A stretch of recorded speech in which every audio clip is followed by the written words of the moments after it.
I hope you're ready for a game that might just blow you away with both its concept and the execution. So sit back and enjoy what you're about to see. The game is called Voidling Bound and it's essentially a third-person shooter with some roguelike elements, where instead of playing as a human soldier or whatever, you are controlling these alien creatures called Voidlings. Now the gameplay loop here is pretty straightforward at its core. You go on missions, fight through enemies and bosses, collect resources, come back to your base, and use those resources to evolve and upgrade your creatures before heading out again. Now what makes this game stand out is that the Voidlings you bring into those missions are entirely shaped by your own choices, and two people can end up with completely different feeling creatures, even if they originally started with the same one. And the evolution system is where most of that comes from. Every Voidling evolves along branching paths using resources called mutagenes, which come in elemental types like fire, ice, nature and others. At each step you pick between two different ability options that actually change how the creature plays, not just bigger numbers, but different mechanics entirely. For example,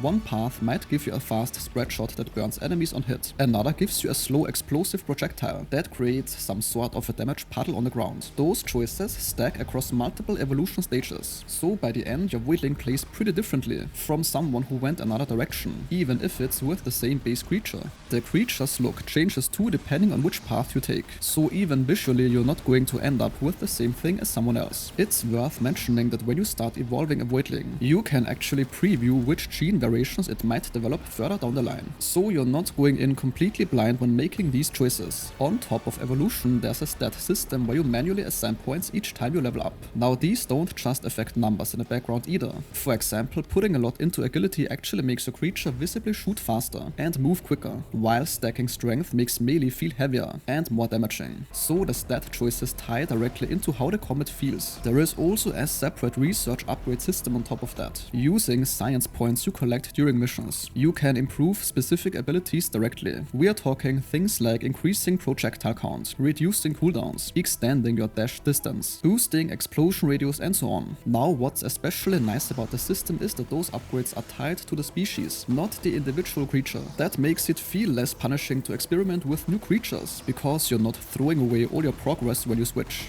The combat itself has more going on than it might look like at first. You shoot, punch, dash, parry or block, and each Voidling has a secondary ability and an ultimate on top of the basics. Stamina is tied to your primary attack. The enemies drop energy blobs when they die, which helps refill your stamina, so there is actually a good reason to stay in the fight rather than backing off the whole time. Executions let you finish off weakened enemies with a melee hit, and those tend to drop better resources, so going for them is worth it. The ultimate abilities charge over time and can do a serious amount of damage. One thing worth noting, and I need to emphasize that, is that different Voidlings genuinely change how you approach combat on a basic level. Some have a dodge roll as the movement options, others replace that entirely with a parry mechanic, which means your muscle memory has to shift when you swap creatures. A fast, agility-focused Voidling plays almost like a run-and-gun character. A strength-focused one plays more like a brawler, where you're jumping into melee range and using the gun as a secondary option. It's important to note that the game doesn't force you to stick with one. Swapping between them based on what the mission calls for is part of how it's meant to be played. To get new Voidlings, you find eggs out in missions, and then hatch them back at your base in the hatchery. Some come out with what the game calls natures, which are bonuses that push a specific stat beyond its normal cap. Natures come in different rarities, so some are stronger than others, and getting a rare one on a hatch feels genuinely rewarding. You can also breed Voidlings together to combine the natures, and then pass stronger traits to the offspring. There is also a gene collection system running alongside all of this, meaning every time you discover a new evolution path, you unlock new genes and these get added to your overall collection. Once you've built up enough of that collection, you can start crafting custom Voidlings that combine traits from different species, creating things that wouldn't come out of natural hatching or the standard evolutions. This is based on my experience and based on my research, where the really unusual combinations start showing up,